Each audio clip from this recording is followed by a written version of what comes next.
어찌함인가? 지금 이 시편 11편의 말씀에 그 부제를 보니 역시 다윗의 시로 구분이 되어져 있습니다. 물론 구체적으로 어떠한 상황일까라고 하는 것에 대해서는 정확하게 알 수 없지만 그 상황이 굉장히 힘들다라고 하는 것을 미루어 짐작할 수 있어요. 우리가 아는 다윗은 사실 물론 제일 유명한 건 킹 데이빗, 그리고 골리앗을 넘어뜨렸던 다윗에 대해서 제일 잘 알고 있지만 그는 사실 기름 부음을 받고 네가 왕이 될 것이다 라고 얘기한 순간부터 고생길이었습니다.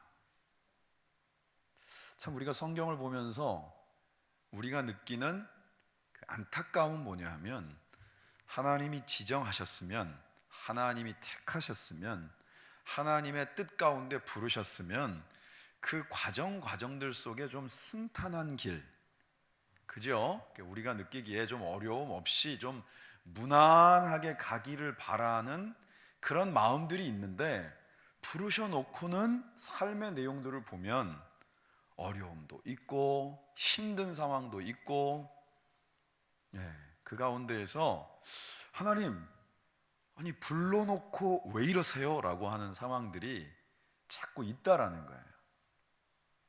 때로는 먹을 게 없기도 하고, 하나님 최소한 먹게는 해줘야 되지 않습니까?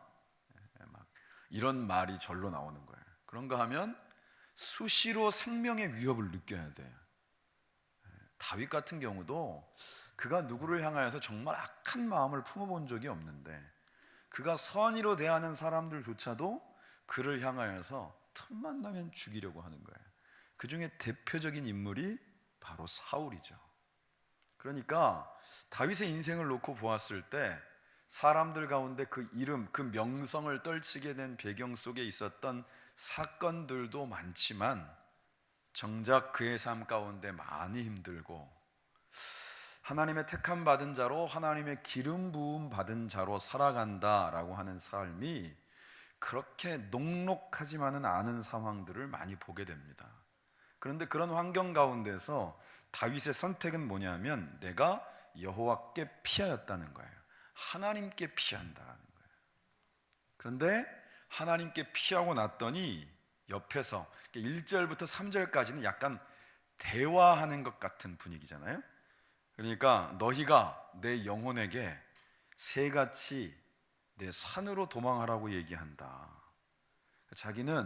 다윗은 하나님께 피했는데 주변에 있는 사람들은 자신을 향하여서 산으로 도망가라고 얘기한다는 거예요.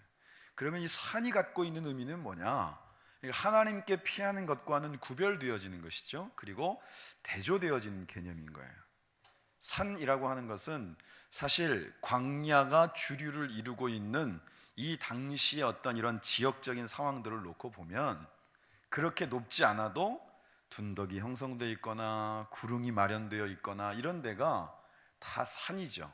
그래서 시편 가운데도 나와 있고 우리가 하는 어떤 그 알고 있는 성경의 내용들 속에 보면 산성이라는 표현이 그래도 산에다 뭔가 이렇게 성을 짓고 요새를 만들면 쉽게 함락할 수 없는 그런 어떤 나름대로의 요충지가 산이 되는 것도 있는 것이죠. 그럼 도망치면 잘 못 잡는 거예요. 그런가 하면 산에는 우리가 성경에 산당이라는 표현을 많이 씁니다마는 하나님께 예배드리는 환경 속에서의 어떤 그런 장소만 있었던 것이 아니라 숱한 이방신들을 향하여서 제사하는 곳도 다 그 산에 몰려 있는 거예요.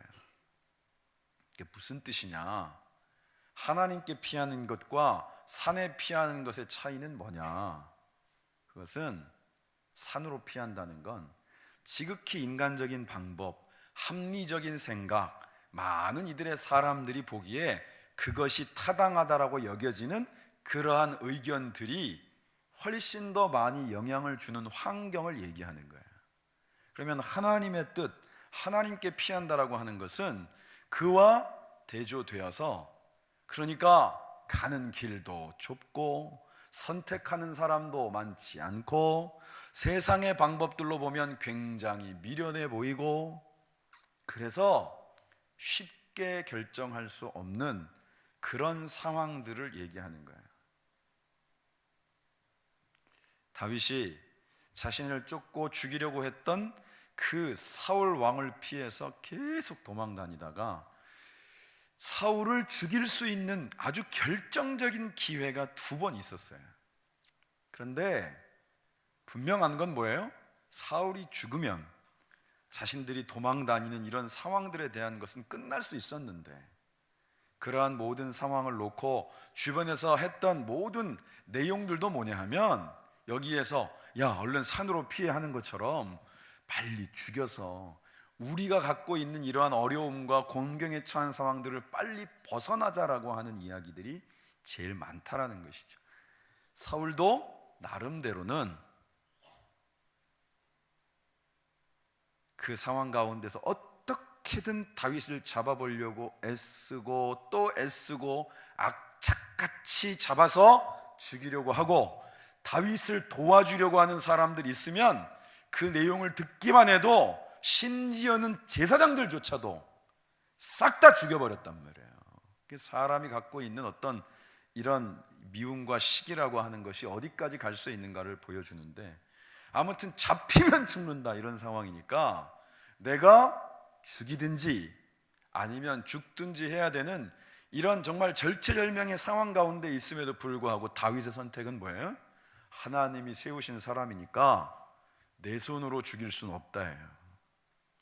여러분, 이게 그냥 할 수 있는 선택이 절대로 아니라는 것입니다.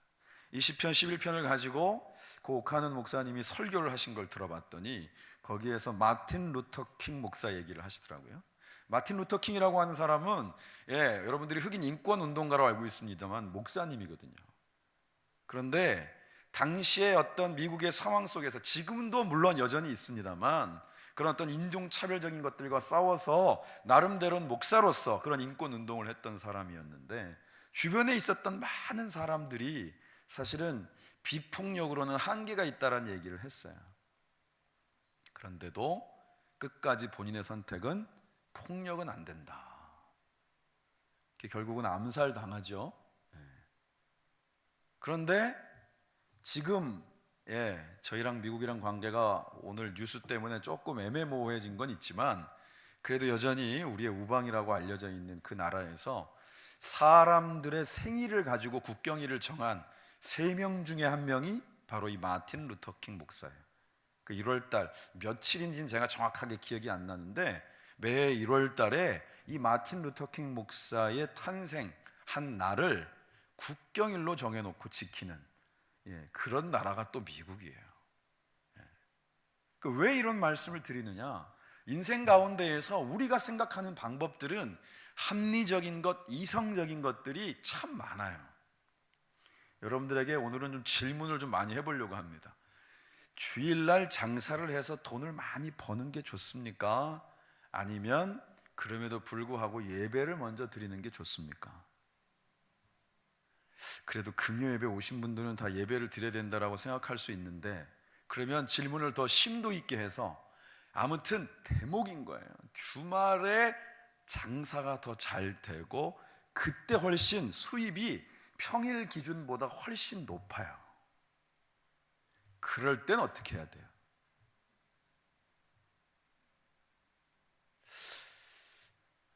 어떤 회사가 있는데 그 회사에서 이렇게 해가지고 아무튼 서로 간에 잘 호흡을 맞추면 이 사람도 좋고 저 사람도 좋으면서 이익을 차곡차곡 잘 챙겨갈 수 있는 상황이 되는데, 방법이 불법적이야. 그러면 내가 사장이 아니면 그 가운데서 그러한 불법적인 방법들을 선택하는 것이 내 책임은 아니고 그냥 나는 그 가운데 쓰임받는 거예요? 아니면 내 가운데도 분명히 책임이 있는 거예요? 지금 여러분들이 대답을 하는 분도 있고 안 하는 분도 있고 속으로 궁시렁거리는 분도 있고 그래요. 이러한 경우의 수는 우리 세상 가운데 수없이 많습니다. 우리가 어떤 문제를 풀어갈 때 문제가 생기면 기도하고, 지금 사순절 기간이니까 우리서 깨어서 기도합시다. 그래서 뭐 세상 가운데서는 영 답도 없는데 나와서 기도하는 게 맞아요? 아니면 열심히 방법들을 찾아다니면서 어쨌거나 돌파구를 마련할 수 있는 걸 끊임없이 찾는 게 맞아요? 제 질문의 내용들이 어려운 건 아닌 것 같은데 점점 대답하는 소리들이 줄어들고 있어요. 우리가 교회 안에서 하나님을 신앙하고 그리스도를 내 안에 진짜 주님으로 고백한다라는 것은 우리의 합리적인 생각, 우리의 판단들이 기준이 되어지는 것이 아니고 하나님이 우리에게 무엇을 원하시는가에 대하여서 먼저 반응하는 것입니다. 그게 쉬워요, 어려워요? 그것은 분명히 우리의 삶 가운데 하나의 분명한 체질이 되어지기 전까지는 머리로는 되는데 내 가슴으로 안 내려올 때가 많고, 가슴까진 되는데 나의 손발이 움직여지지 않을 때가 훨씬 많다는 거예요. 그게 우리가 살아가고 있는 삶이에요. 그러다 보니까 어느 순간 교회 안에서도 하나님이 우리에게 뭘 원하시는가 보다 합리적인 게 뭐냐라고 하는 것을 찾는 게 훨씬 더 설득력이 있고, 아이들 쓰는 말로 말빨이 설 때가 많은 거예요. 제가 주일날 공식적으로 그런 말씀을 드렸습니다. 교회의 리더는 어떤 사람이다? 기도하는 사람이다. 교회가 가장 건강한 교회는 어떤 교회냐? 기도하는 사람이 리더면 그 교회는 건강한 거예요. 기도한다라는 뜻은 뭐죠? 하나님의 뜻을 묻는다는 뜻이고, 기도한다라는 것은 하나님의 뜻과 기준이 나의 삶에도 동일한 기준이 돼서 그 기준대로 살아갈 수 있는 힘을 달라고 기도하는 거예요. 오늘 이 밤에 기도하러 오신 여러분들이 여전히 머릿속에 있는 기준들은 하나님의 기준이, 말씀의 기준이 아닌 나의 기준과 보편타당한 합리적인 것들이 기준이 되면 결국은 우리는 아닌 것 같지만 내가 복음을 좋아하게 되고, 우리는 아닌 것 같지만 하나님의 뜻 가운데서 나의 마음에 합한 것들을 취사 선택하게 될 수밖에 없다라는 것이죠. 여러분, 너무나도 합리적인 거 아닙니까? 자기를 죽이려고 했던 사울이 코앞에 있고 거기서 큰 일을 보고 있어요. 그러니까 큰 일 보러 동굴에 들어왔으면 주변에 호위병이 있겠어요, 여러분? 민망하잖아요. 아무리 왕이 목숨이 중요해도 큰 일 보는데 옆에 사람 세워놓는 것. 그러니까 호위병이 들어와도 멀찌감치 떨어져 있고 그야말로 절호의 기회란 말이에요. 지금 이 순간 그 생명을 거두면 다윗도 그를 따랐던 사람들도 이제부터는 도망 다니지 않아도 되는 상황 가운데 그 상황을 전환시킬 수 있는데, 그런 유혹 앞에서, 그리고 그렇게 눈앞에 보이는 환경 가운데에서 하나님이라면 무엇을 원하시는가를 선택할 수 있다는 것이, 그게 그렇게 쉬운 건 아니라는 거예요. 누군가는 그렇게 얘기하지 않았겠습니까? 보십시오, 역시 하나님은 당신 편입니다. 그렇게 기도하셨더니 지금 우리가 이렇게 도망 다니는 것이 너무나도 안쓰러우신 하나님께서 여기다 딱 갖다 사울왕을 잡슈 하고 주셨네요. 여러분, 이렇게 생각할 수도 있는 거 아닙니까? 우리의 생각 속에서의 합리적인 것들은 수없이 많은 다른 선택들을 가능하게 한다는 것입니다. 오늘 우리가 이 밤에 하나님 앞에 기도하기 위해 모였다라고 하는 것은 하나님의 뜻대로 구하기 위해서 온 줄 믿습니다. 왜냐? 이 시대에 하나님이 정말 원하시는 기도를 하는 자들을 하나님은 찾으신단 말이에요. 세상 가운데 우상이라고 하는 것이 눈에 보이고 뻔히 구분할 수 있는 것만 있으면 우리는 영적인 갈등을 할 필요가 없어요. 그런데 어느 사이엔가 우리는 그 구분점을 가질 수 없는 것들이 잔뜩 우리의 신앙생활 가운데, 우리의 교회 환경 속에 들어와 버려가지고 하나님의 뜻과 세상적인 기준들 사이에서 구분되어지지 않을 때가 너무 많다는 거예요. 그래서 이 단상에 서 있는 목사도 여러분들에게 무슨 말을 나누기 전에 성경이 말하는 원칙을, 성경이 말씀하고 있는 하나님의 뜻을 분별하여 전하는 것들을 가지고도 고민을 해야 되는 환경들이 생긴 거예요. 왜 그래요? 네. 성경만 얘기하면 고리타분하다고 생각하고, 영어로 말하면 스트릭한 거죠. 굉장히 꼬장꼬장하고 삶의 어떤 우리의 실질적인 삶하고는 너무 안 맞고 이 시대가 요구하는 모습이 아니고, 그러니까 자꾸 그런 고민들을 하게 되는 거예요. 제가 벌써 만으로 2년이 넘었는데 선교지에서 돌아와서 길교회 가운데 목회단임을 맡고 지금까지 그래도 지속하고 있는 게 하나가 있다면 여러분들과 더불어 말씀을 나누는 것이고, 그 말씀을 나누는 것이 그냥 어떤 주제적인 부분들이 아니고 말씀의 강해, 그러니까 그냥 매번 닥쳐지는 그 본문이라고 하는 걸 제가 선택하는 게 아니라 그 본문들을 쭉 보아가야만 되는, 저로서도 때로는 참 많이 힘들기도 하고 버겁기도 하고, 그리고 저라고 하는 사람의 영적 그릇으로 담아내기에 한계가 있는 상황들, 그런 본문들이 참 많음에도 불구하고 그거를 고집스럽게 지금까지 해오고 있는 이유도 그겁니다.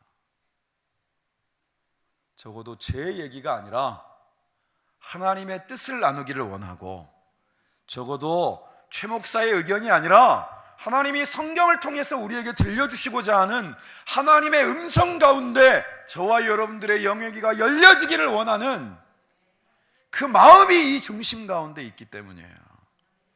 그것은 제가 전하니까 저는 안 듣고 여러분들에게만 한 것이 아니고, 이 말씀을 준비하면서 저에게 주시는 음성들이 더 큰 거죠.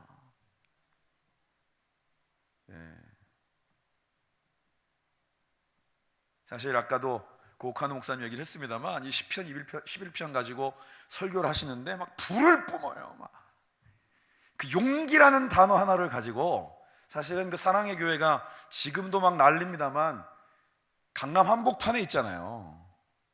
그러니까 거기에 있는 이런 나름대로는 사회에 굉장히 영향을 많이 끼치는 사람들을 데리고도 그 얘기하는데 지금 들어도, 근데 핵심은 그거예요.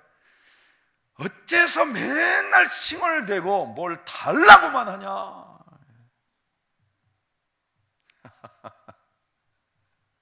그러게요. 우리가 할 수 있는 기도 중에 제일 쉬운 기도가 그게 아닌가 해요.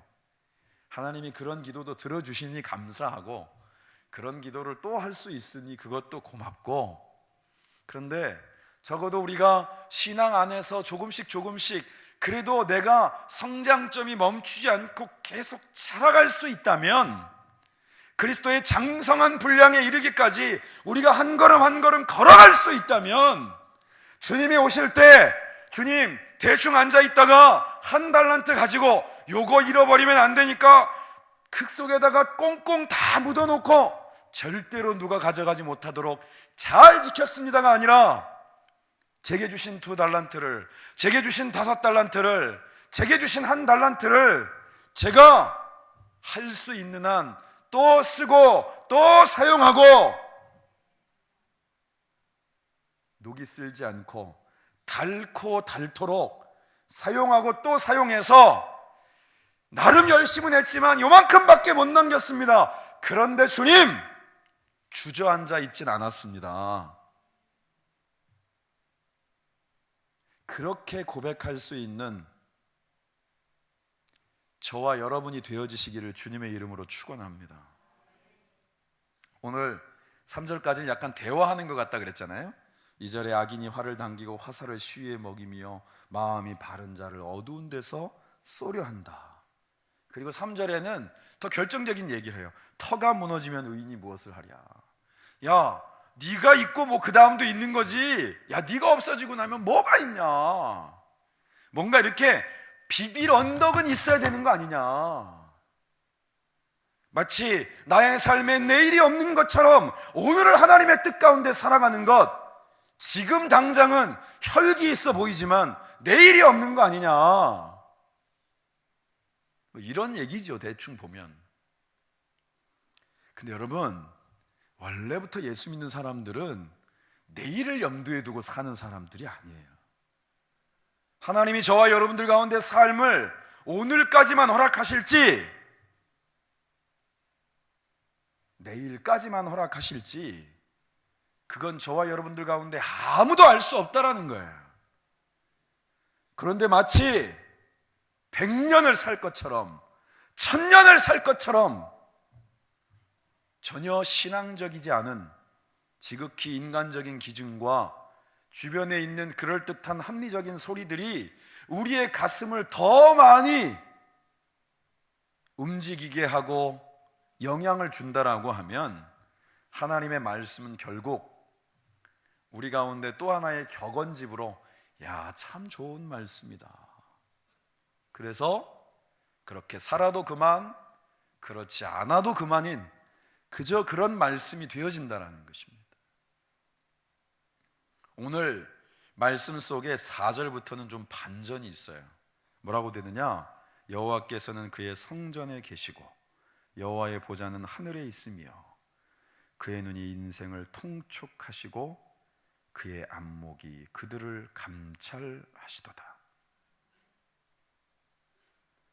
전적으로 하나님을 하나님으로 인정하는 자가 하나님께 기도합니다. 욥이, 당대 의인이었던 욥이 그가 하는 불평과 원망도 하나님께만 하는 거예요. 왜냐? 그분이 지금의 이 상황들을 해결하실 수 있는 유일한 능력을 갖고 계신 분이기 때문입니다. 우리가 하나님을 하나님으로 인정하는 것, 우리가 오늘 이 밤에 기도할 때 나의 기도를 들으시는 분이 하나님이시고, 하나님은 약속의 주님이시고, 그 약속을 성취하시기 위해서 우리를 사랑하시는 가장 최고의 징표로 그리스도를 주셨고, 죽기까지 우리를 사랑하셨기에 말씀하시면 반드시 이루시는 분이시다라는 이 사실이 저와 여러분들 가운데 가장 큰 힘이 되어지시기를 주님의 이름으로 축원합니다. 5절에 여호와는 의인을 감찰하시고 악인과 폭력을 좋아하는 자를 마음에 미워하시도다. 악인에게 그물을 던지시리니 불과 유황과 태우는 바람이 그들의 잔해 소득이 되리로다. 지금 내 눈앞에 펼쳐지는 환경 속에서는 아무것도 해결되어지지 않은 것처럼 보이지만 하나님은 이 모든 상황 가운데 함께 하시고 다 지켜보고 계시다는 거야. 지금은 악인이 득세하는 것 같습니다. 상황 가운데 보니까 도대체가 이 녀석들은 꿈쩍도 안 할 것 같고 지들끼리 알아서 잘 해먹을 것 같고, 마지막이 없는 듯이 영영 달려가는 것 같고, 옛날식 표현으로 대대로 해먹는 것 같고, 막 나만 맨날 막 요즘 애들 쓰는 말로 맨날 쭈구리처럼 사는 것 같고, 나만 너무 그냥 고지식하게 살아가는 것 같고,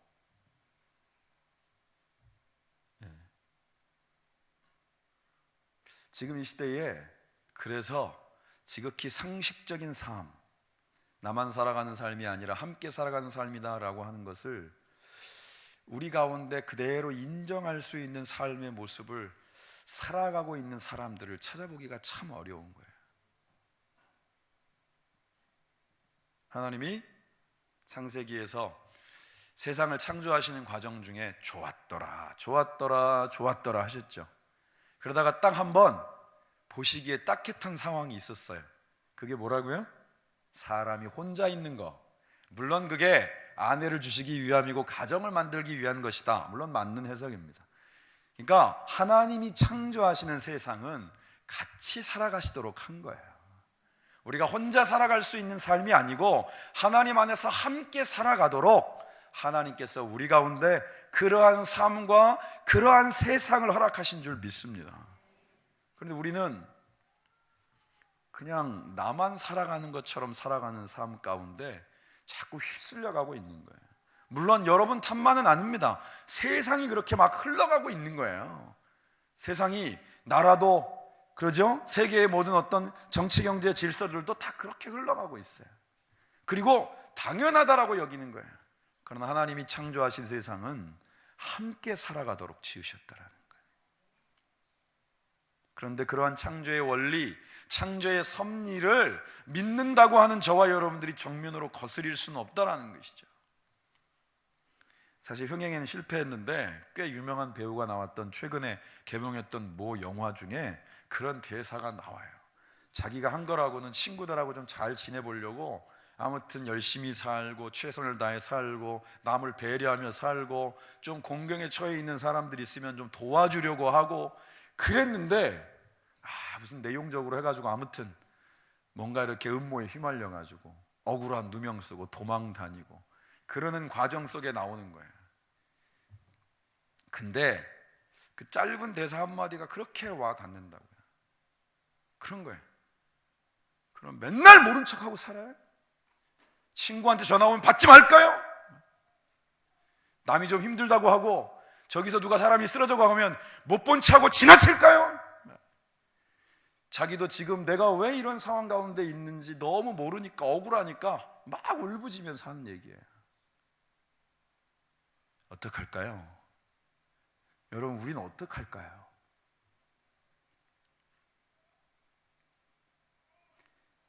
터가 없으면 의인이 어찌 견딜까? 내가 없는데 뭐 딴 사람이 다른 세상의 삶이 있을까? 틀린 말은 아닙니다. 그런데 하나님은 적어도 저와 여러분들의 시선을 통해서 다른 누군가를 바라보게 하신 거예요. 나를 향한 시선들이 나를 사랑하고 주님이 나를 위해 기꺼이 예수님을 우리 가운데 보내시고 죽기까지 사랑하신 것은 분명히 내 안에 있는 증거인데 왜 그렇게 하셨을까? 그것은 나를 통하여 또 누군가를 바라보게 하시는 하나님의 분명한 뜻이 있기 때문인 줄 믿습니다. 우리 7절 마지막으로 같이 한번 읽어볼까요? 7절 시작.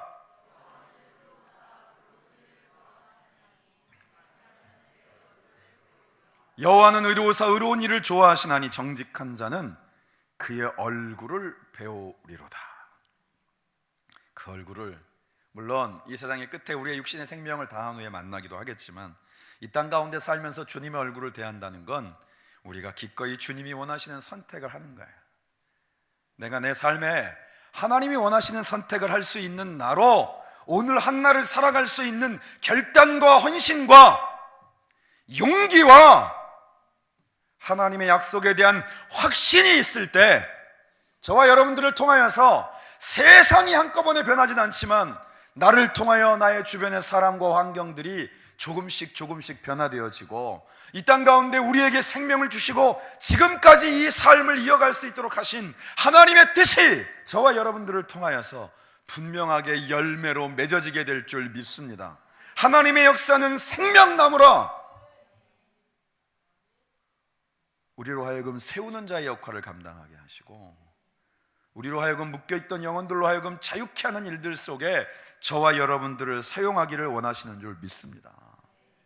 이걸 제가 이렇게 가끔씩 본다는 그 의역이 아주 세게 들어가 있는 메시지 성경에 보면 아무튼 삶을 하나님 앞에 떳떳하게 살면 하나님 만났을 때도 얼굴을 잘 든다 이거예요.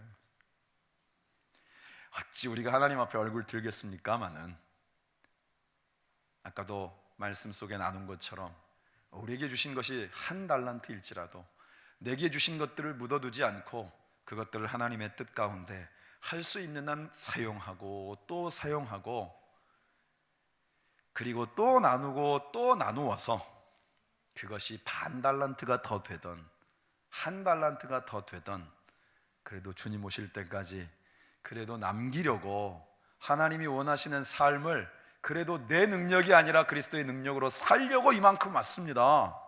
그렇게 주님 앞에서 주저함 없이 고백할 수 있는 저와 여러분들이 되어지시기를 주님의 이름으로 축원합니다.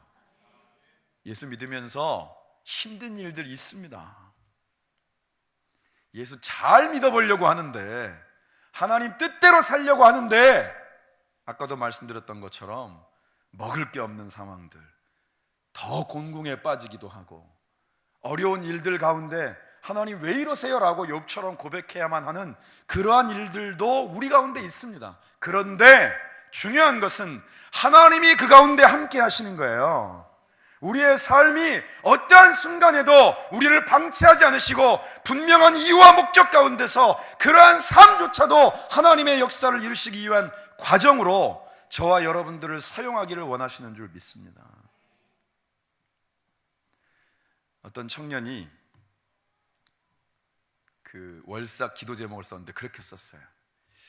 풍족한 물질 말고 알맞은 물질을 주세요.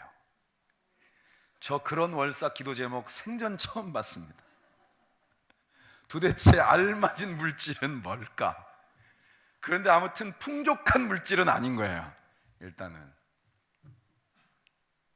근데 그 청년이 그렇게까지 깊게 생각한 것 같진 않지만 그 기도 제목을 이렇게 보고 기도하면서 생각을 하게 됐습니다. 우리의 삶 가운데 하나님은 누구보다 우리를 제일 잘 아세요. 시험 당할 즈음에 피할 길을 내신다라고 하는데 각자가 풀어가는 시험의 내용과 난이도가 조금씩 다른 거예요.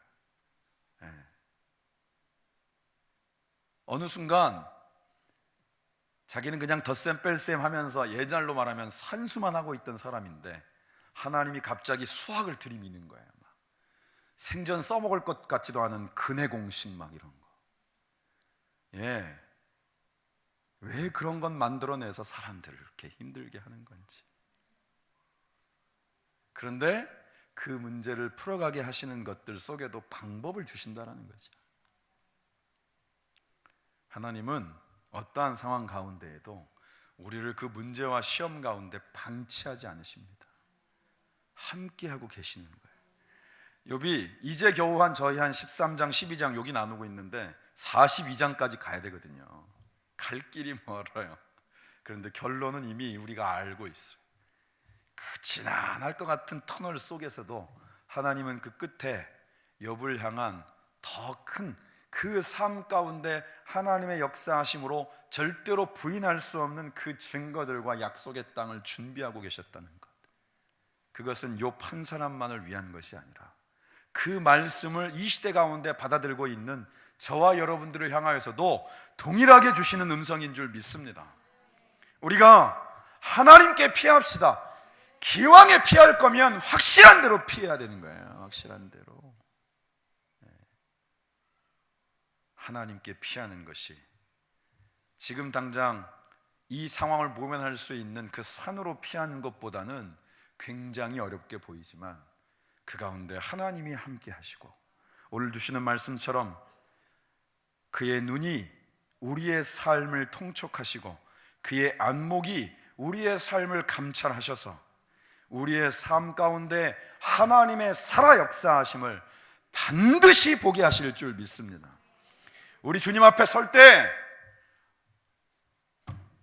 지금까지 그렇게 달려왔습니다. 주님 보고 싶었습니다. 주님 그렇게 그 품에 안길 수 있는 저와 여러분들이 되어지시기를 주님의 이름으로 축원합니다. 우리가 함께 찬송